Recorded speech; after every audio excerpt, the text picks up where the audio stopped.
In 2024, President Tinubu signed the Presidential Executive Order for the Designation and Protection of Critical National Information Infrastructure, known as CNII, which has been published in the official gazette. What necessitated this development? What is critical national information infrastructure? These are some of the issues and areas we will be delving into on Issues tonight. Hello, welcome to Issues, your current affairs program where we dissect critical national issues. Today will not be different. I am Abdullah Hajia, your host. Thank you for joining us. We'll be right back.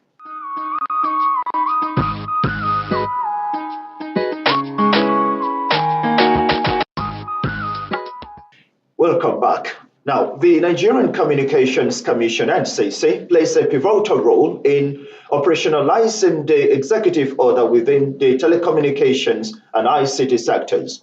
The NCC's responsibilities include overseeing the implementation of protection measures for CNII within the telecommunications industry. We will be learning more when our guest joins us on the conversation on the program. Do stay with us.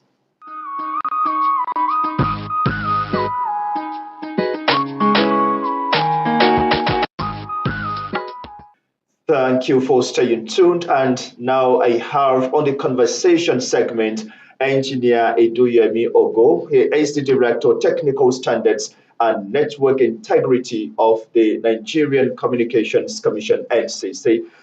Thank you for joining us on Issues tonight. Thank you very much. We know the NCC, has been doing so much, but our attention will be focused on the executive order, passed by or signed by the president in 2024. Yep. But before then, as a way of welcoming you, what is the latest, in terms of what the NCC is doing to educate Nigerians? I know there are a lot of issues, talking about a critical national infrastructure for us to have desired networks in the country. Yeah, thank you very much. And I thank you for having me at this program. Basically, the Nigerian Communications Commission has been operationalizing the critical national information infrastructure. It's first and first, we need to know why are we actually doing what we're doing. And why we are doing this is because this infrastructure, whether they are physical or digital, if anything impacts them, it has a very negative impact on either the economy, on the security, or on the health and safety of individuals.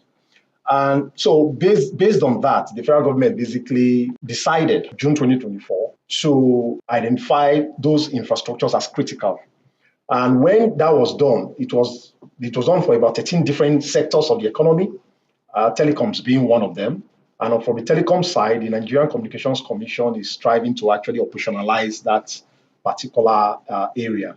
And in terms of answering your questions directly, as per what we are doing to ensure awareness is built, one of the things we've done at NCC is to basically direct operators, our licensees. If you go to the NCC website now, there's a portal where operators are required to report those major outages that happens on their networks so that Nigerians can actually know that this is happening. Another area that we're also doing is also ensuring that we hold them to account to the delivery of their data in terms of quality of service delivery. We are also engaging critical stakeholders across the country. We've engaged the governor of Lagos, we've engaged other governments, Niger State government, we engaged the Bauchi State government.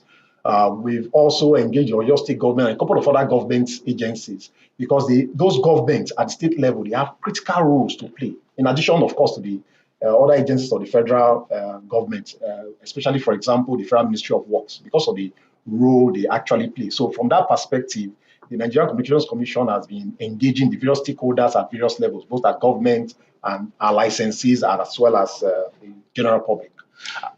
Okay, well, for the purpose of hindsight and our viewer there, let's even get to understand what is a critical national information infrastructure, if we may break it down for us. Yes, the critical national information infrastructure are those physical or digital assets that if any negative impact happens, if there's any sort of negative thing that happens to them, it has a significant economic impact on the country, either security impact, health or safety impact on the citizenry. So those infrastructures those infrastructures that have those potential, those impacts, if anything negative happens to them, we actually declared as critical. And they are, like I said earlier in my opening statement, they were in about 13 different areas, 13 different sectors of the economy. And telecom is just one. We have power and energy, we have transportation, we have the banking and finance, we have the health, we have education, public administration, and of course telecommunications and a couple of others that have been declared, that those infrastructures that are utilized in those sectors have actually been declared as critical national infrastructure because of the impact and potential impacts they have if any negative occurrence actually happens to those infrastructure in those sectors. You would agree with me that the telecom industry is one that has come to affect virtually all of us now. Correct. So it means from what we're saying now, the NCC has its own role to play in trying to realize this presidential order. We also come to understand that the average citizenry too has a role to play. Let's begin from the role of the NCC. What is actually your role in driving the actualization of this presidential order? Okay. Yeah, thank you very much. That's a very, very good question.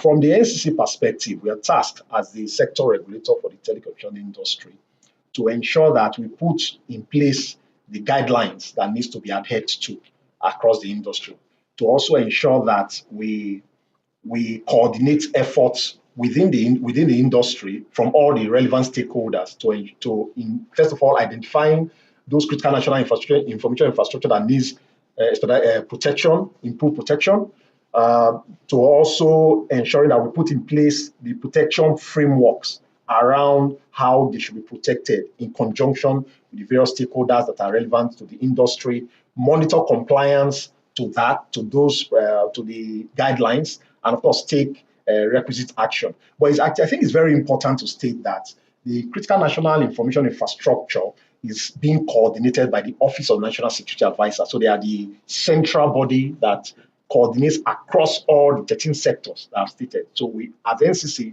we have a reporting line into the ONSA to ensure that those various guidelines and the protection frameworks, the CNI protection plans that are developed for the industry are all implemented in terms of the stakeholder rules, the various rules for the various stakeholders.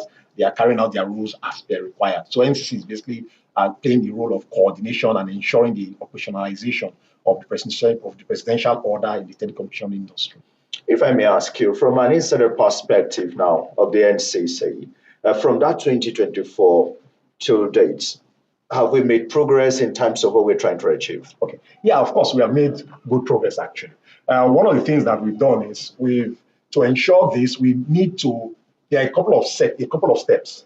The first step is that the order is there, which is the foundation. Then the next step is to now make sure that you identify those critical infrastructures across the industry, bring the stakeholders together. And we've created what we call the Critical National Information Infrastructure Industry Working Group that is composed of membership from both the NCC and the relevant licensees that actually manage those infrastructures that have been designated as critical national infrastructure. And we also have, as part of what I stated earlier, commenced the process of engaging the various state governments. Because we've seen that, look, as part of the major issues that affect critical national information infrastructure, we group them into three main areas. One of the areas has to do with fiber cuts. All right, when construction activities, fiber construction activities especially. The other is related to access denial issues, when operators are trying to gain access to their sites and they are denied access for different reasons. The other is theft of infrastructures. And so we've actually identified this, and we have the statistics really in terms of these various areas on what is actually happening in each. Because for you to be able to know whether you are making progress, you need to have the statistics of a baseline and how you are moving. So from that perspective, we've actually made progress in terms of, so right now what we are doing is part of this discussion also is to create the awareness. We have the order. The next, the awareness. Do Nigerians really know what this order is all about? It's critical because there are implications for going against the order. There are penalties for going against the order, which actually involves jail terms, really, from 10 years, 15 years, or life even, if depending on the gravity of how the damage and the impact that that damage actually led to. So this particular engagement session and the other things that the NC is trying to do is to create that awareness first, let people know, and hopefully, because some people probably carry out some of those activities because they don't really know the implications. All right, but when they know the implications, then some will obviously now desist. But those that now insist on going ahead, then they're actually treated the way they should be treated, meaning we move into the enforcement stage. I totally agree with you, and sharing information is very critical. Awareness is also important. But my next question is: we've all experienced the frustration of network outages, and which you have now explained, are often caused by destruction of telecom infrastructure and other variables. Now, what specific actions is the NCC taking to prevent probably further destruction of such infrastructure? Okay. A lot of the things. One of the things we are doing is, first of all, identify those issues. Because you spoke something about the quality of service, drop call, and all the others. One of the things we do is what aspects are within the control of network operators, our licensees. Okay. We hold them to account to meeting those aspects. Now, the aspects, for example, that is outside their control, say, for example, the aspect that has to do with fiber cuts, the aspect that has to do with site denial, theft. As per theft, we have an MOU, Memorandum of Understanding, with the Nigeria Security and Civil Defense Corps, which is the primary agency charged with protecting these infrastructures. And we also are finalizing, we've basically finalized with an MOU also with the Federal Ministry of Works to ensuring that if road is being constructed or there's a maintenance being carried out on road or refurbishment being carried out on a particular road, the fiber optic cable that is laid on that road is protected. So meaning the construction company takes steps to ensure that they don't damage those infrastructures. That's something else we are doing. Another thing also, I mentioned it earlier, is to create more transparency across in the industry. So making sure that subscribers know exactly what's happening. And that's why we've created that portal on our website where Nigerians are able to connect to and see all the outages. In addition to that, very soon also, you'll be seeing the quality of service already being published. But one thing we are also now doing is to make sure that we put those quality of service that's published is actually speaking to actual subscriber experiences. And you'll be seeing that very soon on the Commission's website. And we've also put in place platforms also that we are basically finalizing right now that will basically improve the coordination mechanism between the mobile network operators and other infrastructure owners and the construction companies that are constructing roads. Because we know road construction is very critical. However, in constructing those roads, we believe that other infrastructure that are critical for the country should not be damaged in the process. So what we are basically trying to do is to now create that coordination mechanism to build, and that's the whole essence of these MOUs we are having with the state governments, with the Federal Ministry of Works, because the works ministries giving road construction contracts not only for the federal government, for federal roads, or states also give for state roads also. So that's why we're actually engaging a lot of those states to get that. And we believe that the awareness aspect that we are pushing currently will enable Nigerians, especially those that have telecom towers in their compounds. So they don't prevent access to that. Because preventing access to those towers actually is against the CNI order and is actually a criminal offense. Really. Well, that's actually was even my next question, but you've touched a little bit. I would like us to talk more on it, talking about denial, to some of the access of particularly private properties now.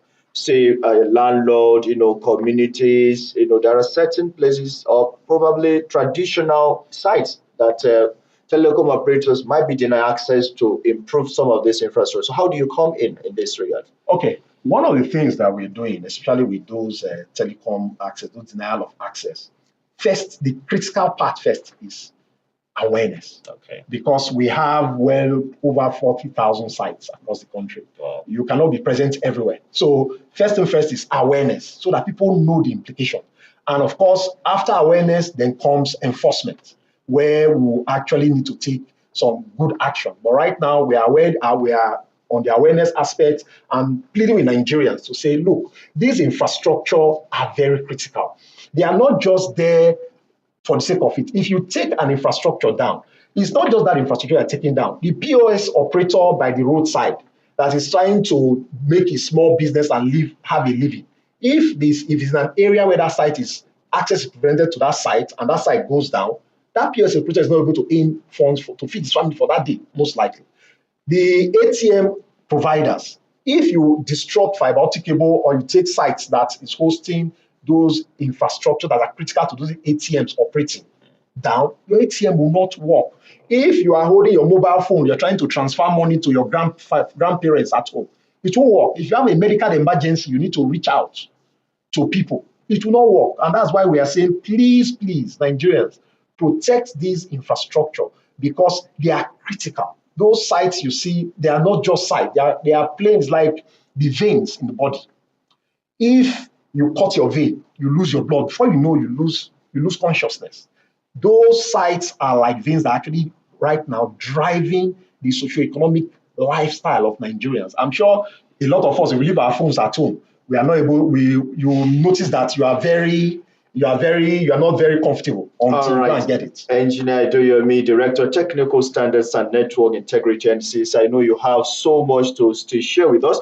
I will allow you to take a breather as we go on a short break. When we return, we'll be answering more questions on the program. Thank you. And of course, Engineer Adoyomi has been firing from all cylinders, sensitizing Nigerians on the executive order, signed by the president in 2024, talking about national information infrastructure. And the topic we're discussing is telecommunication and standards, driven by the NCC. We'll go on a short break, and when we return, the conversation continues. Do stay with us.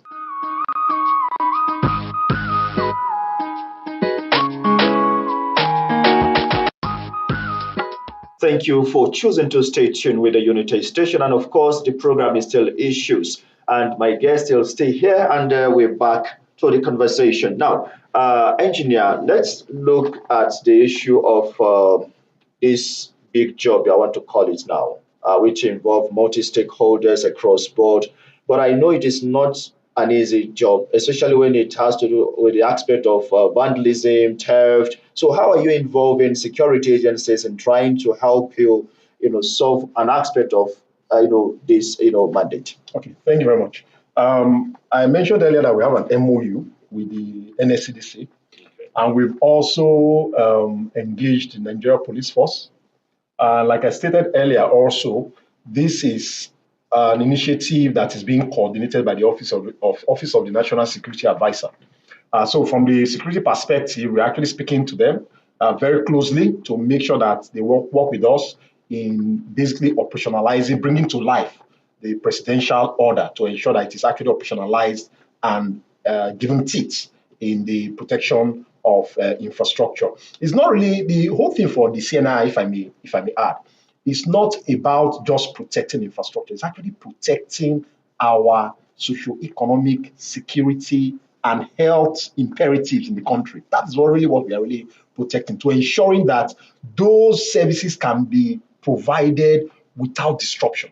Because once you are able to bring down the number of outages you are having due to those cases of vandalism or cuts or theft, then you are able to better provide the enabling infrastructure, enabling foundation upon which all the other services that actually run, whether it's economic, whether it's health, whether it's commerce, whether it's transportation. Because if you ask a lot of the people, a lot of Nigerians these days, those days you look at physical maps, you want to try and use it to know where you are going to, or you look for someone that knows it to describe it for you. But these days, all you need is take your phone, open one of those maps, whatever, and it takes you there. But those maps are actually utilizing the telecom network. So if you find out that you disrupt those networks and someone is trying to go somewhere, if you cannot have access to those networks, then you're not able to use that. That's a very simple case, for example, that I have said. And Another impact also is a lot of Nigerians, they find it very easy.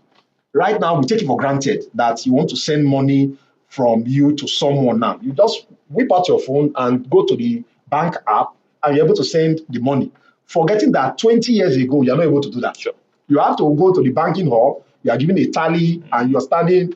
So the productivity increases that the telecom, these infrastructures, especially telecom infrastructure that has been declared as critical national information infrastructure, gives is huge. And that is why it is imperative for everyone, not just the NCC alone. I think the media also has a very critical role to play in this, especially from the aspect as it concerns sensitization of Nigerians, to know that you're not just protecting this infrastructure for yourselves or for the operators, you are protecting this infrastructure to ensure that the economic lifeblood of this country can actually continue to move ahead without inhibition. Well, if I may add to what you just said, I think beyond just the sensitization, I think this should also prick our conscience in terms of arousing our patriotic zeal to say this is our own to protect it. Well, I also want to ask, which I didn't ask earlier now, what would you say necessitated the signing of this executive order? One who want to know, was it as a result of poor services? Was it as a result of increased theft? What necessitated that? Now, a couple of things actually. The first is you do an assessment of the economic security architecture of the country, and you see what are the critical components that actually underpins a lot of the economy of this country, the security of this country, the health and safety of this country. Those infrastructures, those sectors were actually identified. And those sectors are those 13 critical sectors that have been identified so far, for that those infrastructures that actually underpins those sectors have been classified as critical national infrastructure. And telecommunications is one of those 13 areas that has been identified. Obviously, because of either you're looking from an economic perspective based on what I've said, or from the security perspective, or from the health and safety perspective, or from the emergency, for you to be able to reach out to people in case of emergency, from emergency perspective, or even if from the social perspective. Everybody right now is on social media. It's that makes you do social, that has actually enabled the telecom infrastructure has enabled you to do that. Because a lot of people right now, they say they are influencers. Without the telecom infrastructure, there's no influencing. There's no influencing anywhere. So that infrastructure actually underpins, that's just one area. So it's the criticality of those sectors and the infrastructure that actually underpins those sectors, being able to provide the required services that Nigerians require, that are actually driven the identification of those sectors and those infrastructures in those sectors as critical national information infrastructure. As a regulator, I know from time to time you get your reports, especially from telecom operators, and I know you have one or two observations. How effective are some of those observations in terms of complying with what you think should be improved upon, from time to time? Yeah, in terms of what should be improved upon from time to time, from the observations we've seen, the major area that we're seeing right now from the engagements we've been having is as it concerns those fiber cuts from construction activities is quite a lot. Then we also have the access denial issues. I'm sure there was a state government, one of the state government, it was in the news some weeks ago, that some sites were actually locked up. And when you lock up some sites, it's not really, sometimes you're a state government, you lock up a site in your state. It's not usually the site in your state only that is impacted, because those sites are all interconnected. Yes. All right. And because they are connected, when you take out a very critical one in your state, it could actually affect other states and the services. And it's just the telecom service alone. It's actually the economic activities, the potential security implications that those lockups, those site lockups have, or those fiber cuts. Maybe for the benefit of your users, probably I need to break down, because a lot of people keep hearing fiber. Some people will be wondering, what's this fiber? The way I usually like to explain the fiber, I'll use the analogy of your brain. Your brain, your food, and your stomach, your body system. When you eat it and it goes to your stomach, and your body digests it and sends it to your brain. Because when you are hungry, you're not able to think, isn't it? but you have to eat for the food to get there. So the fiber optic system is actually like your veins and your arteries that actually take those nutrients all across your body. So if you cut it down, you actually stop the flow of information from one part of the network or a country, locality, to another.